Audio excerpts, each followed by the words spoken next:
Salute Bharat. നമ്മളോടൊപ്പം മുതിർന്ന മാധ്യമപ്രവർത്തകൻ എ ഹരികുമാറാണ്. സാർ സ്വാഗതം. നമസ്തേ സാർ, ആധുനിക യുദ്ധമുഖത്ത് ഡ്രോണുകൾ എത്രത്തോളം വലിയ പങ്ക് വഹിക്കുന്നുണ്ടെന്ന് നമ്മൾ സമീപകാലത്ത് വലിയ വാർത്തകൾ കണ്ടിരുന്നു. ഈ ഹോർമൂസ് കടലിടുക്കുമായി ബന്ധപ്പെട്ട സംഘർഷത്തിൽ നാവികസേന ഡ്രോണുകൾ എങ്ങനെ ഉപയോഗിക്കുന്നത് നമ്മൾ കണ്ടു.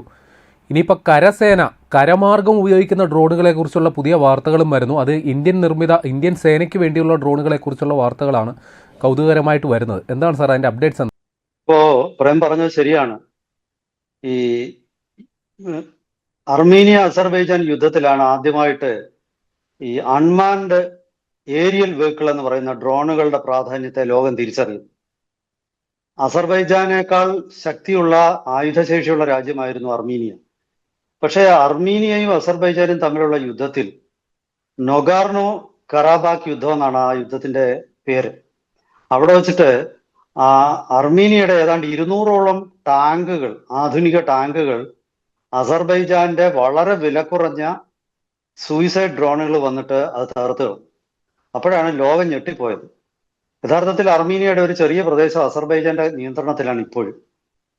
അതിനുശേഷം ഇപ്പോ ഇറാൻ അമേരിക്ക യുദ്ധം അല്ലെങ്കിൽ യുക്രൈൻ റഷ്യ യുദ്ധം നടക്കുന്നിടത്ത് അൺമാൻഡ് സർഫസ് വെസൽ എന്ന് പറയുന്ന കടലിൽ ഉപയോഗിക്കുന്ന ഡ്രോണുകൾ, അതിന്റെ പ്രാധാന്യം, അതായത് ആളില്ല കപ്പലുകൾ, ആ കപ്പലുകൾ യുദ്ധത്തെ എങ്ങനെ സ്വാധീനിക്കുന്നു എന്നുള്ളത് തിരിച്ചറിഞ്ഞു.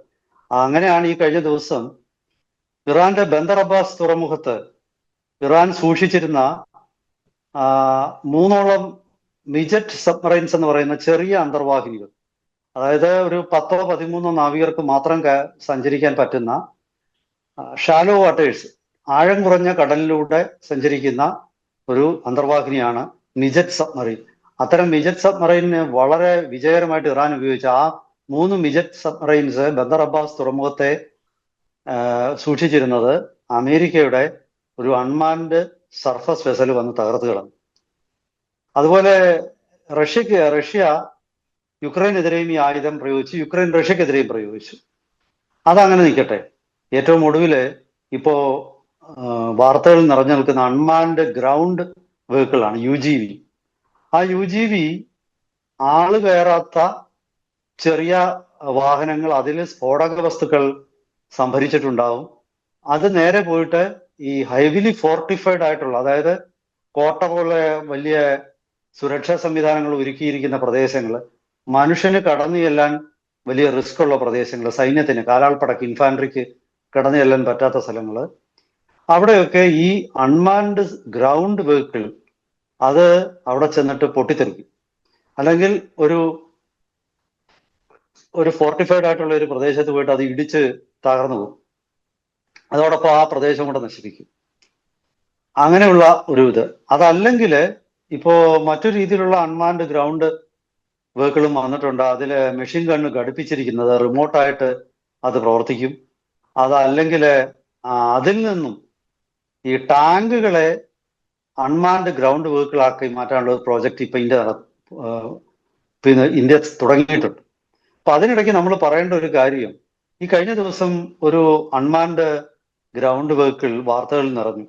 അതിന്റെ പേര് ഗൊലായത്ത് 200 എന്നാണ്. ഈ ഇംഗ്ലീഷിൽ ഇത് മലയാളത്തിലെ ഒരു ചെറിയ പ്രശ്നം എന്ന് വെച്ചാൽ, വർഷങ്ങളായിട്ട് ഈ ഗൊലായത്ത് എന്ന വാക്ക് ഇതൊരു പേരാണ്. നമ്മൾ ഗോലിയാത്ത് എന്നാണ് ഉച്ചരിക്കുന്നത്. ഗൊലായത്ത് എന്ന് പറഞ്ഞാൽ മലയാളികൾക്ക് പിടികിട്ടില്ല. എഴുതുന്നത് ഗോലിയാത്ത് എന്നാണെങ്കിൽ അത് തന്നെ.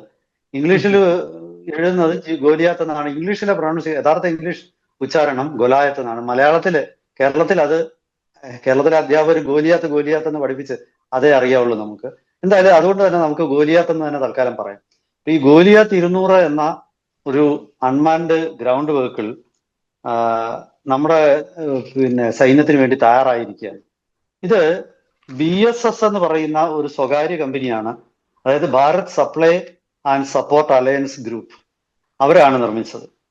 ഇത് 200 കിലോ സ്ഫോടക വസ്തുക്കൾ വഹിക്കുന്ന ഒരു അൺമാൻഡ് ഗ്രൗണ്ട് വെഹിക്കിളാണ്. അപ്പൊ 200 കിലോ സ്ഫോടക വസ്തു എന്ന് പറഞ്ഞാൽ ചെറിയ സ്ഫോടക വസ്തുവല്ല, അതൊരു വലിയ സ്ഫോടനം നടത്താൻ ശേഷി. സാധാരണ ഒരു മിസൈലിന്റെ ഒക്കെ വാർഹെഡ് ഒരു 300 കിലോ ഒക്കെ ആയ മിസൈൽ വാർഹെഡ് ഒക്കെ ആവും. അപ്പോ ഈ അൺമാൻഡ് ഗ്രൗണ്ട് വെഹിക്കിളിന്റെ ഒരു മേന്മ എന്ന് പറയുന്ന അഡ്വാൻറ്റേജ് എന്ന് പറയുന്നത് ഇതിന്റെ ഈ സ്ഫോടക വസ്തു വഹിക്കാനുള്ള ഇതിന്റെ ഒരു ശേഷിയാണ്. ഇത് നമ്മൾ ആദ്യം പറഞ്ഞ പോലെ ഹെവിലി ഫോർട്ടിഫൈഡ് ആയിട്ടുള്ള സംരക്ഷിത കേന്ദ്രങ്ങളിലേക്ക് ഇടിച്ചു കയറി അവിടെ പൊട്ടിത്തെറിച്ച് അതോടുകൂടി ഈ ആ ഒരു പ്രദേശം തന്നെ നശിപ്പിച്ചു കളയാനുള്ള ഒരു ശേഷിയുള്ള ഒരു വാഹനമാണിത്. ഇത് ഈ ഒപ്റ്റിക്കൽ ഫൈബർ കേബിൾ വഴി പ്രവർത്തിക്കുന്നതാണ്. അതായത് ഇതിന്റെ കമ്മ്യൂണിക്കേഷന് ഇതിന്റെ ഒരു കൺട്രോൾ റൂമിൽ നിന്നോ അതല്ലെങ്കിൽ ആകാശത്ത് ഇവിടെ പറക്കുന്ന ഒരു ഡ്രോൺ കൺട്രോൾ റൂമാവും. ആ ഡ്രോൺ കുറച്ച് ദൂരെ മാറി ഇതിന്റെ പുറകിലായിട്ട് പറന്നുകൊണ്ട് അതിൽ നിന്നൊരു വയറ് താഴോട്ട് വന്നിട്ട് ഈ വാഹനത്തിൽ ഘടിപ്പിച്ചിരിക്കും.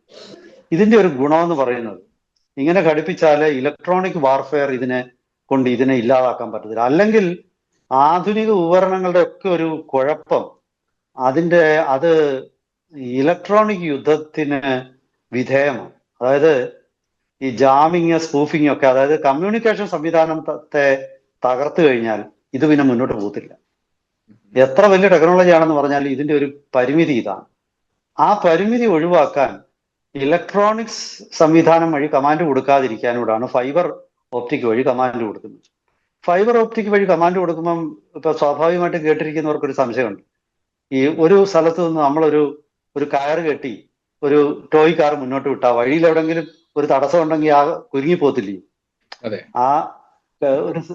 അങ്ങനെ കുരുങ്ങി പോകാനുള്ള ഒരു സാധ്യത ഈ ഗ്രൗണ്ട് കൺട്രോൾ സ്റ്റേഷനിൽ നിന്ന് ഇതിലോട്ട് വയർ വഴി കണക്ട് ചെയ്യാതെ പ്രശ്നമുണ്ട്, പ്രതിസന്ധി. അത് മറികടക്കാനാണ് ഈ താഴെ കൂടെ അല്ല ഇതിന്റെ വയർ പോകുന്നത്. ഇതിന്റെ പിറകിലായിട്ടൊരു ഡ്രോൺ പറന്നുകൊണ്ടിരിക്കും. ആ പറക്കുന്ന ഡ്രോണിൽ നിന്നാണ് ഈ വയർ പോകുന്നത്. ആ ഡ്രോൺ ഒരു കമാൻഡ് കൺട്രോൾ റൂം ആകാം. പക്ഷെ അങ്ങനെ രണ്ട് രീതിയിലുമുണ്ട്. ഗ്രൗണ്ട് സ്റ്റേഷനിൽ നിന്നും ഡ്രോണിൽ നിന്നായാൽ പിന്നെ വേറൊരു കുഴപ്പമുണ്ട്. ഡ്രോണിൽ ചിലപ്പം ഈ ഇലക്ട്രോണിക് വാർഫെയറിന് വിധേയമായി പോയാലോ. പക്ഷെ അങ്ങനെ സംഭവിക്കാത്ത രീതിയിലുള്ള ഡ്രോണുകളായിരിക്കും. അതായത് ഡ്രോണ് പല രീതിയിലുള്ള കമ്മ്യൂണിക്കേഷൻ ഉപയോഗിക്കുന്ന ഡ്രോണുകളുണ്ട്. സാറ്റലൈറ്റ് ഇനർഷ്യൽ ഗൈഡൻസ് സിസ്റ്റം എന്ന് പറയുന്ന, അല്ലെങ്കിൽ ഗ്രൗണ്ട് മാപ്പിംഗ് എന്നൊക്കെ പറയുന്ന സംവിധാനങ്ങൾ ഉപയോഗിക്കുന്ന ഡ്രോണുകളുണ്ട്. അത് പോകുന്ന വഴി സ്വയം അടയാളപ്പെടുത്തി പോകും. അതിൽ ഫീഡ് ചെയ്തിരിക്കുന്ന ഇൻഫർമേഷൻ വെച്ച് ഒരു ലാൻഡ്മാർക്ക് അത് കണ്ടുപിടിക്കും. അത് അങ്ങനെ മുന്നോട്ട് പോകുന്ന ഡ്രോണുകളായിരിക്കും ഇവിടെ. അപ്പൊ ആ ഡ്രോണുകൾ ഡ്രോണിൽ നിന്ന് ഫൈബർ വന്നാൽ ഡ്രോണിനെ തകർത്താൽ പോരെ എന്നൊരു ചോദ്യം വരും. പക്ഷെ ഡ്രോണിനെ അങ്ങനെ ഇലക്ട്രോണിക് വാർഫെയറിന് തകർക്കാൻ പറ്റാത്ത കമ്മ്യൂണിക്കേഷൻ ഗൈഡൻസ് സിസ്റ്റം ഉള്ള ഡ്രോൺ ആയിരിക്കും ഇത് ഉപയോഗിക്കുന്നത്. ഇത് ഒരുപാട് ദൂരം പോകണമെങ്കിൽ ശരിക്കും പറഞ്ഞാൽ സാറ്റലൈറ്റ് കമ്മ്യൂണിക്കേഷൻ വേണം. അതിനല്ല ഇത് ഉപയോഗിക്കുന്നത്. ഇത് ഉപയോഗിക്കുന്നത്, ഞാൻ അതിന്റെ ഒരു ഉദാഹരണം പറയാം. ഈ കഴിഞ്ഞ വർഷം 2025 റഷ്യയുടെ ബോംബർ വിമാനങ്ങൾ സൂക്ഷിച്ചിരുന്ന സ്ഥലത്ത് യുക്രൈന്റെ ഒരു ഡ്രോൺ അറ്റാക്ക് നടന്നു. ആ ഡ്രോൺ അറ്റാക്കിൽ റഷ്യയുടെ ഒരു ബോംബർ വിമാനം നശിക്കുകയും 2 എണ്ണത്തിന് കേടുപാടുകൾ സംഭവിക്കുകയും ചെയ്തു. അപ്പൊ യുക്രൈനും ഈ ബോംബർ വിമാനങ്ങൾ സൂക്ഷിച്ചിരിക്കുന്ന സ്ഥലവുമായിട്ട് ഏതാണ്ട് 2000 കിലോമീറ്റർ ദൂരമുണ്ട്. അത്രയും ദൂരം പറഞ്ഞു ചെല്ലുന്ന ഡ്രോണ് ആക്രമണം നടത്തുന്നത്, അങ്ങനെ ഒരു ഡ്രോൺ ഇപ്പൊ ഇല്ല. പിന്നെ എന്തായിരുന്നു സംഭവിച്ചത്? ഈ drone first person FPV drone എന്ന് പറയുന്ന ഒരു 10-15 കിലോമീറ്റർ ദൂരം മാത്രം പറക്കുന്ന ഡ്രോണുകളാണ് ഇവിടെ ഉപയോഗിച്ചത്. ഒരു ലോറിയിൽ ഈ ഡ്രോൺ കള്ളക്കടത്തായിട്ട് റഷ്യക്കുള്ളിലേക്ക് കൊണ്ടുവന്നു. എന്നിട്ട് ഈ വിമാനങ്ങൾ സൂക്ഷിച്ച സ്ഥലത്തിന്റെ കുറെ ദൂരം മാറി ഇത് പാർക്ക് ചെയ്തിട്ട് അവിടെ നിന്നാണ് ഈ ആക്രമണം നടത്തിയത്. അപ്പൊ വിമാനം സൂക്ഷിച്ചിരിക്കുന്ന സ്ഥലം നമ്മൾ കണ്ടുപിടിക്കുകയാണെങ്കിൽ നേരിട്ട് പോയി ആക്രമിക്കാൻ പറ്റത്തില്ല. അവിടെ വലിയ സുരക്ഷാ സന്നാഹങ്ങളുണ്ട്. പക്ഷെ ഒരു 10 കിലോമീറ്റർ അപ്പുറത്ത് 15 കിലോമീറ്റർ അപ്പുറത്താണെങ്കിൽ തീർച്ചയായിട്ടും പറ്റും. അവിടെ നിന്ന് ഒരു ട്രക്കിൽ നിന്ന് ഈ FPV ഡ്രോണുകൾ ലോഞ്ച് ചെയ്യും. ഒരു ഡ്രോൺ ആദ്യം പോയിട്ട് ഈ പ്രദേശത്തിന്റെ ആകെ വീഡിയോ എടുത്തിട്ട് കൺട്രോൾ റൂമായ ഈ ട്രക്കിൽ പ്രവർത്തിക്കുന്ന കൺട്രോൾ റൂമിലോട്ടായി അവിടുന്ന് ഇതിന് ഗൈഡൻസ് കൊടുക്കും. അപ്പൊ അതുപോലുള്ള ഒരു സംവിധാനമാണ്, FPV ഡ്രോൺ പോലുള്ള ഒരു സംവിധാനമാണ് നമ്മൾ ഈ പറയുന്ന ഗോലിയാത്ത് 200. ഈ ഗോലിയാത്ത് 200 ഞാൻ ആദ്യം പറഞ്ഞതുപോലെ ഇതിന്റെ ഒരു വലിയ മെച്ചം ഇലക്ട്രോണിക് വാർഫെയർ കൊണ്ട് ഇതിനെ ജാം ചെയ്യാനോ സ്പൂഫ് ചെയ്യാനോ, അതായത് വഴിതിരിച്ചു വിടാനോ ഒന്നും പറ്റില്ല. ഇത് ഒരു ചാവേർ ഡ്രോൺ, ലോയിറ്ററിംഗ് മ്യൂണീഷൻ എന്നൊക്കെ പറയുന്ന ചാവേർ ഡ്രോണിന് സമാനമായിട്ടുള്ള ഒരു ഭൂമിയിലൂടെ പോകുന്ന ഒരു വാഹനമാണെന്ന് കൂട്ടാം. ഇത് ആദ്യ കാലഘട്ടത്തില് ഇത് മുഖ്യമായിട്ട് ഉപയോഗിച്ചിരുന്നത് ലോജിസ്റ്റിക് സപ്പോർട്ടിന്. അതായത് സാധാരണഗതിയിൽ പട്ടാളം ഒക്കെ ഒരു പ്രദേശത്തേക്ക് കീഴടക്കാൻ പോകുമ്പോൾ അവർക്ക് പട്ടാളക്കാർ തന്നെ വാഹനങ്ങളിലാണ് അവരുടെ ആയുധങ്ങള്, വെടിക്കോപ്പുകൾ, ഇപ്പൊ ഉദാഹരണത്തിന് ഷെല്ലുകൾ തീർന്നാൽ പീരങ്കിയിൽ ഉപയോഗിക്കുന്ന ഷെല്ലുകളൊക്കെ വാഹനത്തിലാണ് കൊണ്ടുവരുന്നത്. അങ്ങനെ വരുമ്പോൾ ശത്രുവിന് ഈ വാഹനത്തിൽ ഇരിക്കുന്ന സൈനികനെയും ആ വാഹനത്തെയും ഒക്കെ തകർക്കാൻ വളരെ എളുപ്പമാണ്. അപ്പൊ മനുഷ്യജീവൻ നഷ്ടപ്പെടാൻ സാധ്യതയുണ്ട് ഈ ലോജിസ്റ്റിക് സപ്പോർട്ട് ടീമിന്റെ.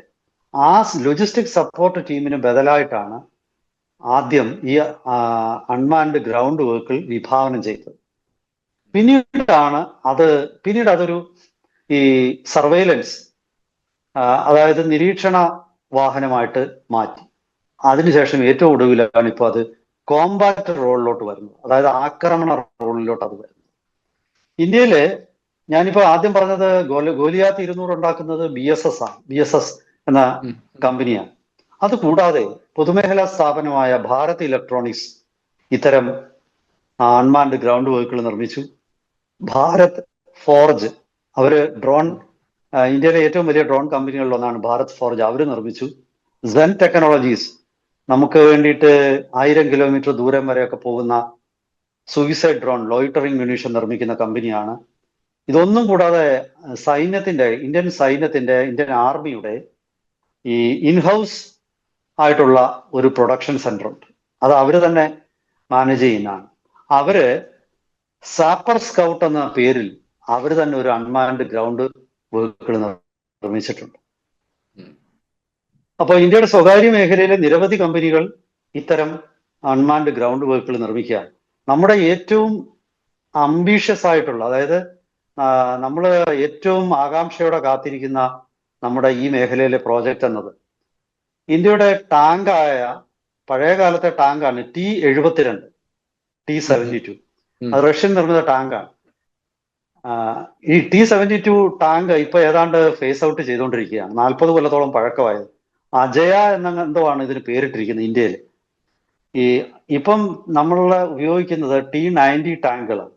അതും റഷ്യയാണ് അതിന്റെ ടെക്നോളജി. പിന്നെ നമ്മൾ സ്വന്തമായിട്ട് ഉണ്ടാക്കിയ അർജുൻ ടാങ്ക് ഉണ്ട്. പിന്നെ നമ്മൾ സ്വന്തമായിട്ടൊരു സൊറാവർ എന്ന ഒരു ലൈറ്റ് ഭാരം കുറഞ്ഞ ഒരു ടാങ്ക് നമ്മൾ നിർമ്മിച്ചിട്ടുണ്ട്. അപ്പോ അത് ഒക്കെ അല്ലാതെ പഴയ ഈ T-72 ടാങ്ക് നമ്മുടെ കയ്യിൽ 1000-ലധികം എണ്ണം ഉണ്ട്. ഇത് ഇനി യുദ്ധത്തിന് ഇത് ഉപയോഗിക്കാൻ പറ്റില്ല.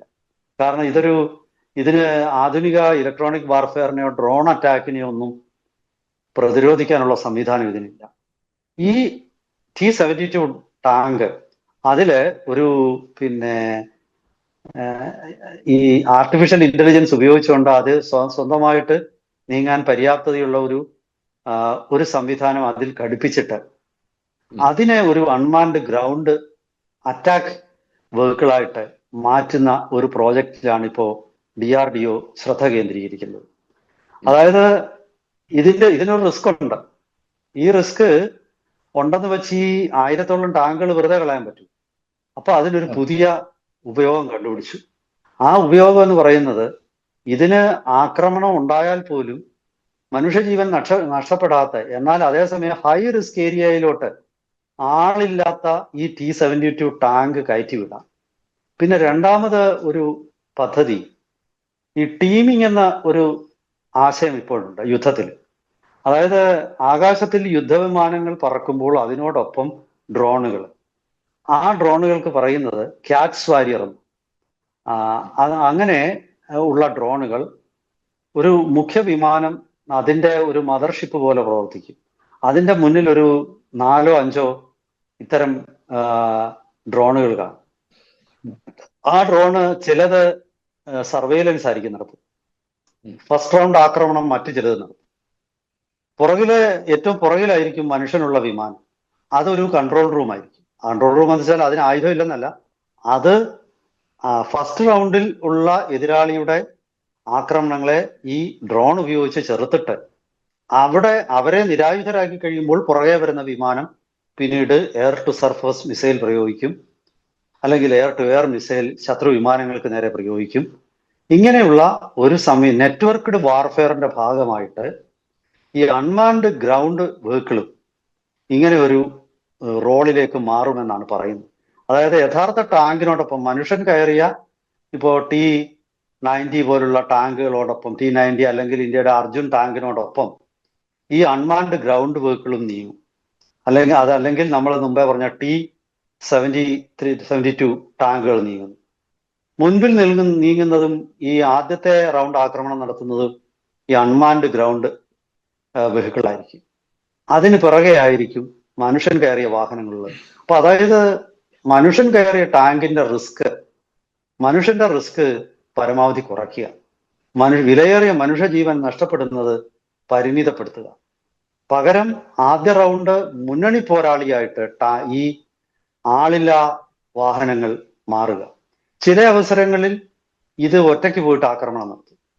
ഒരു ഗ്രൗണ്ട് സ്റ്റേഷനിൽ നിന്നുള്ള നിയന്ത്രണം നിർദ്ദേശ കമാൻഡ് അനുസരിച്ചിട്ടോ, അതല്ലെങ്കിൽ ഈ മുന്നോട്ട് മൂവ് ചെയ്യുന്ന ഒരു പടയിൽ ഒരു വാഹനം കൺട്രോൾ സ്റ്റേഷനായിട്ട് മാറിക്കൊണ്ട് ഇത് മുൻപേ പോയി ആക്രമണം നടത്തും.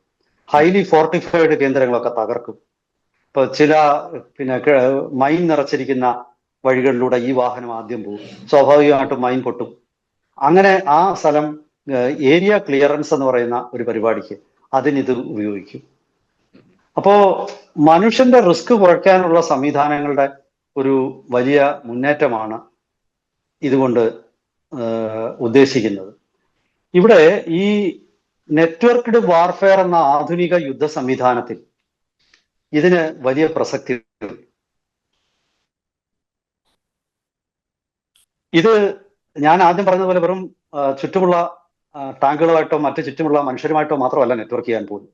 ഇത് ആകാശത്തോടുള്ള ഡ്രോണുകളുമായിട്ടും അതുപോലെ തന്നെ നമ്മുടെ എയർ കമാൻഡ് ആൻഡ് കൺട്രോൾ സിസ്റ്റവുമായിട്ടും ഒക്കെ നെറ്റ്വർക്ക്ഡ് ആയിരിക്കും. അപ്പോ ഏത് ഭാഗത്തു നിന്നും വരുന്ന ഇൻഫർമേഷൻ ഇത് സ്വീകരിച്ചിട്ട് വളരെ കൃത്യമായിട്ട് ഇതിന് ടാർഗറ്റ് ചെയ്യാൻ പറ്റും ശത്രുവിന്റെ കേന്ദ്രങ്ങളിൽ. ഇപ്പൊ ഇതിൽ നിന്ന് വിക്ഷേപിക്കുന്ന മിസൈലുകൾ പോലും രൂപപ്പെട്ടുകൊണ്ടിരിക്കുകയാണ്.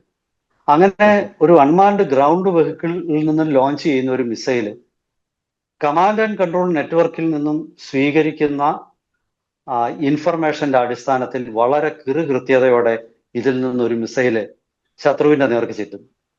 അപ്പോ ആ നെറ്റ്വർക്ക്ഡ് വാർഫെയറിന്റെ ഭാഗമായിട്ട് ഈ ഒരു അൺമാൻഡ് ഗ്രൗണ്ട് വെഹിക്കിൾ മാറുകയാണ്. ഇപ്പൊ ചുരുക്കി പറഞ്ഞാല് unmanned aerial vehicle, unmanned surface vessel, unmanned ground vehicle, മനുഷ്യൻ കയറാത്ത ഇത്തരം വാഹനങ്ങൾ യുദ്ധത്തിന്റെ ഒരു മുഖം തന്നെ മാറ്റുകയാണ്. യുദ്ധത്തിൽ മനുഷ്യ ജീവന്റെ അപായം പരമാവധി കുറയ്ക്കുക, അങ്ങനെ കുറച്ചിട്ട് ശത്രുവിന്റെ മേൽ വിജയം നേടാൻ ഇത്തരം നെറ്റ്വർക്കുകൾ ഉപയോഗിക്കുക. അതുപോലെ തന്നെ കൃത്യതയോടുകൂടി പിൻ പോയിന്റ് ചെയ്ത് ആക്രമണം നടത്തുക. ഇത്തരം ആധുനിക ടെക്നോളജികളിൽ ഒരു മുഖ്യ പങ്ക് ആയിരിക്കും ഈ അൺമാൻഡ് ഗ്രൗണ്ട് വെഹിക്കിൾ. അവിടെ ഇലക്ട്രോണിക് വാർഫെയർ ഇത്തരം വാഹനങ്ങൾക്ക് നേരെ പ്രയോഗിക്കുമ്പോൾ അതിനെ തടുക്കാനാണ് ഒപ്റ്റിക്കൽ ഫൈബർ കൺട്രോൾഡ് ആയിട്ടുള്ള UGV അൺമാൻഡ് ഗ്രൗണ്ട് വെഹിക്കിൾ ഉപയോഗിക്കുന്നത്. അത്തരത്തിലുള്ള ഒരു UGV ആണ് നമ്മൾ ഇപ്പോൾ ആദ്യം പരാമർശിച്ച ഗോലിയാത്ത് 200. ഇത് ഉടൻ തന്നെ സൈന്യത്തിന്റെ ഭാഗമാകുമെന്ന സൂചനയാണ് കിട്ടുന്നത്. ഇതിന്റെ ഓപ്പറേഷണൽ ട്രയലും അതുപോലെ തന്നെ യൂസർ ട്രയലും ഒക്കെ വിജയകരമായിട്ട് പൂർത്തിയാക്കിയിരിക്കുന്നു. വരും ദിവസങ്ങളിൽ ഈ വാഹനം ഇന്ത്യൻ സൈന്യത്തിന്റെ ഭാഗമാകുകയും അതിർത്തി പ്രദേശങ്ങളിൽ ഇത് വിന്യസിക്കുകയും ചെയ്യും. ബങ്കറുകളിലേക്കും, ഇപ്പൊ പാകിസ്ഥാനും ഇന്ത്യ അതിർത്തിയിൽ ബങ്കറുകളിലേക്കും അതുപോലെയുള്ള സ്ഥലങ്ങളിലേക്കും, പ്രത്യേകിച്ച് ഈ മരുഭൂമിയുള്ള പ്രദേശത്ത് ഇതിന് വളരെ വിജയകരമായിട്ട് ഓപ്പറേറ്റ് ചെയ്യാം. കാരണം ഒരു ഗ്രൗണ്ട് സ്റ്റേഷനിൽ നിന്നും ഒപ്റ്റിക്കൽ കേബിൾ വഴി കണക്ട് ചെയ്യപ്പെട്ടാലും അത് എങ്ങും കുരുങ്ങുകയോ തടയുകയോ ഒന്നും ചെയ്യത്തില്ല. ലെവലായിട്ടുള്ള സ്ഥലമാണ് നമ്മുടെ ഈ താർ മരുഭൂമി, ഇന്ത്യ പാകിസ്ഥാൻ അതിർത്തി, പഞ്ചാബ് അതിർത്തി. അവിടെയൊക്കെ ഇത് വലിയ പ്രയോജനം ചെയ്യുമെന്നാണ് കരുതുന്നത്. ഇത് സംബന്ധിച്ചിട്ടുള്ള വിശദാംശങ്ങൾ കൂടുതൽ വരും ദിവസങ്ങളിൽ പുറത്തു വരുമ്പോൾ അതിനെ അടിസ്ഥാനപ്പെടുത്തി വിശകലനങ്ങളും അതുപോലെ തന്നെ പുതിയ വാർത്തകളും ഒക്കെ ആയിട്ട് നമുക്ക് വീണ്ടും പ്രേക്ഷകരെ സമീപിക്കാം. ഒരിക്കൽ കൂടി എല്ലാവർക്കും നമസ്കാരം. മനസ്സിലായി.